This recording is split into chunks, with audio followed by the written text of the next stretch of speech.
Doctor Ponraj. அவருக்கு ஏன் அந்த பேரு வந்து தங்கமான பேர குடுத்துட்டு முன்னாடி டாக்டர் பட்டம்லாம் குடுத்துருக்காங்க.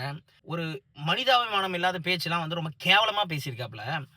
ஒரே விஷயம் தான். இப்போ அவர் வீட்ல பெண் குழந்தைகள் இருக்காதா? இல்ல அவங்க அம்மா இருக்க மாட்டாங்களா? இல்ல அவங்க ஒய்ஃப் இருக்க மாட்டாங்களா? யாருமே இல்லையா? இல்ல கேவலமான பேச்சு. என்ன சொல்றாரு அவரு? அதுக்கு வேற வந்து சாதிக்கிறாரு. இல்ல நான் வந்து டிவிகேல இருக்கிற இந்த மாரி தப்பா பேசுற ஆளுங்கடா தான் வந்து அண்ணனா இருக்கக்கூடாதா? தம்பியா இருக்கக்கூடாதா? தங்கச்சியா இருக்கக்கூடாதா? ஆ ஏன் நான் வந்து பொண்டாட்டியா கூட இருந்துட்டு போறேன் அப்படின்னு சொன்னதா சொல்றாரு. எனக்கு வீட்டுக்கார விட விஜய தான் ரொம்ப பிடிக்கும்னு சொல்லி சொன்னதா சொல்றாரு. உனக்கு என்னய்யா பிரச்சனை?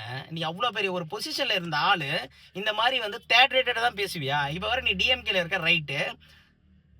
திரும்பவும் அதே தான் சொல்றேன். கலைஞர் வந்து இந்த மாரியான தேட்ரேட்டட் ஆளுங்கள வந்து செருப்ப கழட்டி தலையில அடிச்சு தொரத்துவாரு. அந்த அளவுக்கு மோசமான பேச்சு நீ பேசியிருக்க. ஈவன் உன் வீட்ல இருக்க ஒரு பொண்ணே வந்து உன் குழந்தைய வந்து விஜய் ரசிகரான்னா, அப்போ நீ உன் உன் பொண்ணையோ, இல்ல உன் பொண்டாட்டியோ வந்து விபச்சாரின்னு சொல்லுவியா? என்ன மனுஷன்றதே எனக்கு சத்தியமா எனக்கு புரியல. தயவு செய்து நான் கொஞ்ச நாளா வந்து டிவிகேல இருக்கிற பேச்சாளர்ஸ்க்கு வந்து இதெல்லாம் சொல்லிட்டு இருந்தேன்.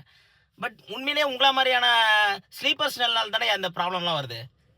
ஏன் இப்படி தேட்ரேட்டடா நடந்துக்கிறீங்கன்றது சத்தியமா புரியல. இத்தனைக்கும் நல்ல பொசிஷன்ல இருந்த ஆளு.